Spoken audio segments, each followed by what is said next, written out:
Inépcia da petição por falta de causa de pedir. Este é o tema do nosso vídeo de hoje. O artigo 330, parágrafo 1º, inciso 1º, vai trazer para a gente, ou seja, a nossa legislação processual, qual é a primeira hipótese de inépcia de uma petição inicial. Nele está claramente escrito que quando faltar pedido e causa de pedir. Embora esse artigo traga pedido e causa de pedir, a gente vai tratar primeiro da causa de pedir por questões didáticas. É que na estrutura da nossa petição inicial, primeiro a gente redige a causa de pedir e só depois, então, dos direitos é que a gente vai adentrar, redigir os pedidos. Por essa razão, primeiro a gente trata da causa de pedir. E esse vídeo eu quero dedicar com muito carinho a Margarete e ao Edson, que eles assistiram outro vídeo aqui no nosso canal e pediram que eu trouxesse vídeo com esses exemplos. Se você tem alguma dúvida, se você tem algum tema que você gostaria de ver aqui em uma videoaula, deixa nos comentários que eu vou ter um prazer enorme de transformar a sua dúvida, o seu questionamento em um vídeo para a gente aqui aprender juntos. Vamos lá que eu vou dividir a tela do computador com você para a gente ver na prática quando é que uma redação apresenta essa falha grave que leva à inépcia por falta de causa de pedir. Vamos ao nosso caso concreto de petição, de uma petição que traz uma causa de pedir faltante, né? Como é que pode trazer o que falta, né? É porque, na verdade, foi redigida, a causa de pedir ela foi redigida, só que ela foi redigida incompleta. É isso que está dizendo a legislação, porque é impossível alguém redigir uma petição inicial e deixar de fazer a parte que inclui a causa de pedir, que é aquela que a gente chama dos fatos. Aqui nesse exemplo, a gente vai trazer o caso de um casal que tinha uma relação conjugal e aí tem 2 filhos, né? E procura você. Você é que vai aprender como não fazer. Como fazer naturalmente. Como você vai redigir para que não falte. O exemplo, porém, inicial é de uma causa de pedir que foi redigida, mas não foi redigida a contento, né? E aí, nesse caso, geraria a inépcia da petição inicial. Como eu disse, a gente começa de trás para frente, porque por questões didáticas, né? E antes que a gente entre direto na prática, eu ainda quero lembrar a você que a causa de pedir, ela é, na verdade, aquela exigência que está disposta no artigo 319,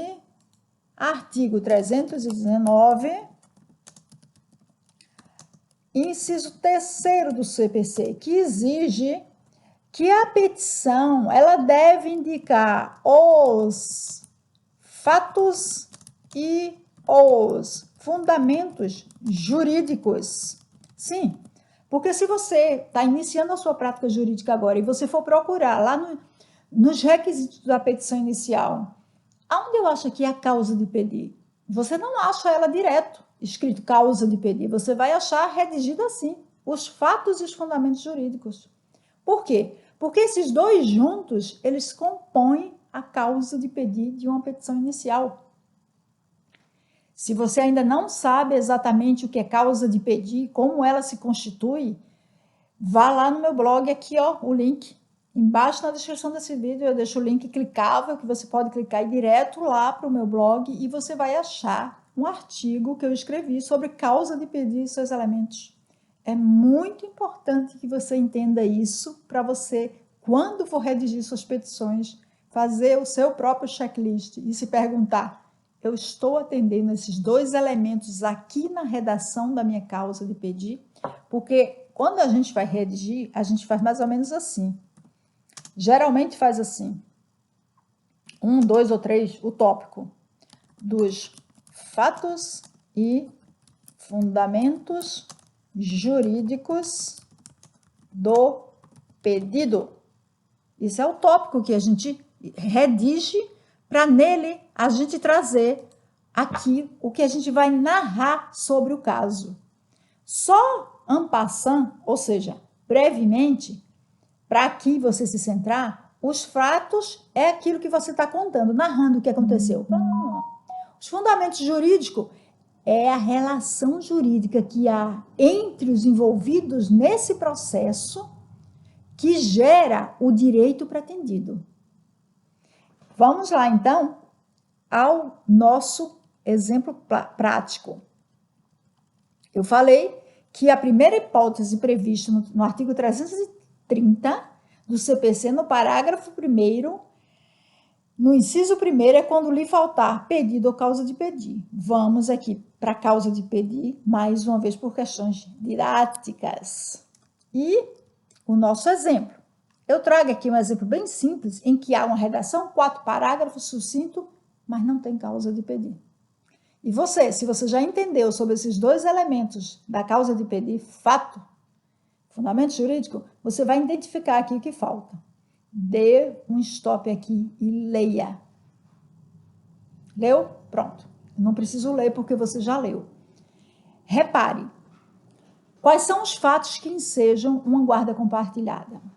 Relacionamento entre quem está requerendo e a criança, né? Estamos falando de guarda. Então, pode ser o pai, pode ser a mãe, pode ser uma avó requerendo a guarda compartilhada, né? Porque o interesse maior aí na legislação não é proteger o interesse do adulto, do parente, também é, mas o que sai na frente é o interesse da criança. Então, nos fatos, o autor, o requerente ou a requerente vai ter que trazer nos fatos a narrativa de como é a relação dele com essa criança. É intensa? Ele participa da vida dessa criança fazendo atividades escolares, levando para atividade extraescolares, levando para festinha, trazendo, indo para parque, passeando, ou trata-se de alguém que trabalha das 6 da manhã às 10 da noite, quando sai o filho está dormindo, quando chega o filho está dormindo, no final de semana vai jogar seu futebol, vai sair com os amigos, tem até outra família, ou é alcoólatra, ou é violento. Tudo isso é importante que se traga na petição. É claro que quem tem uma relação desse tipo não vai pedir uma guarda compartilhada. Se pedir, vai negar esses fatos. Quem vai trazer os fatos vai ser a parte requerida. Vai dizer, não, excelência, essa guarda não pode ser compartilhada, ele é alcoólatra.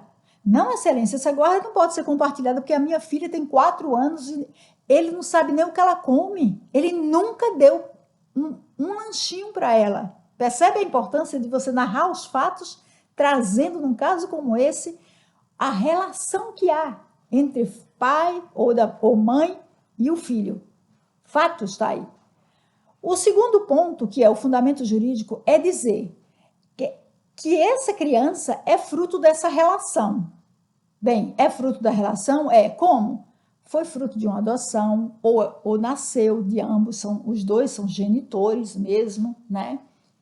E tem a certidão de nascimento que comprova essa relação parental. Isso é relação, a essa parte se dá o nome de fundamentação jurídica. A pergunta é, você encontra neste sentido, como eu falei, os fatos escritos aí? Tem alguma coisa aí dando para o juiz o elemento dos fatos que ele necessita para julgar esse pedido de guarda compartilhada? Aí o autor está dizendo que ele é pai dessas crianças? No fim, só tem um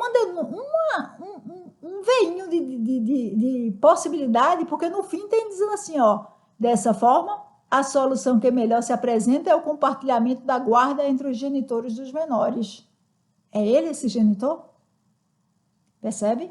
Esse é um típico caso em que a petição seria indeferida por inépcia. Esse indeferimento se daria quando o juiz recebe a petição, ele olha e já enxerga, ele mandaria emendar a petição ou corrigir, nesse caso, e se o autor não atende, ele indefere, ou se passasse despercebido, quando da contestação da parte adversa, ela ia alegar, e aí a petição ia ser indeferida, a petição não ia ser mais indeferida nesse caso, julgada inépcia, e, portanto, o processo seria extinto sem julgamento do mérito, que significa dizer que o pedido não ia ser julgado. Isso ninguém quer que aconteça, não é? Então, aqui a gente traz outro exemplo. Deixe-me ver se está aqui. Isso.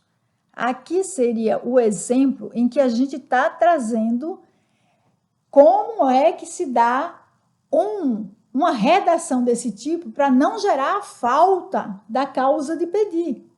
Repare, de novo, dê stop, leia e veja se você encontra elementos que falam sobre a relação do requerente com as crianças.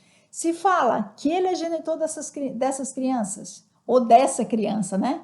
Não é o mesmo exemplo, porque aqui é uma só. De qualquer forma, é um exemplo de redação de causa de pedir completa. Entendeu? Voltou? Percebeu? Aqui ele diz os benefícios que vai trazer para essa criança, essa guarda compartilhada. Ele diz a estrutura que ele tem para oferecer a essa criança, que ele não está sozinho. Isso é um tema, né? Como ele é homem, sempre acha que o homem não pode ficar com a criança sozinho. Ele fala da rede de apoio que ele tem. Está falando. O fundamento jurídico, ele é o pai dessa criança, né? Ele fala no primeiro parágrafo, é o genitor de Maria Clara. Percebeu a diferença? Vai lá no blog, lê atentamente o artigo se você não leu ainda. E pratique, faça esse exercício, escreva, porque a gente só está no jogo quando a gente faz. Antes disso, a gente só está aprendendo, não aprendeu ainda, só está estudando. Muito bem, se você gostou do vídeo, já sabe o que fazer, né? Dá o like aqui, partilha o vídeo com outras pessoas e até a próxima.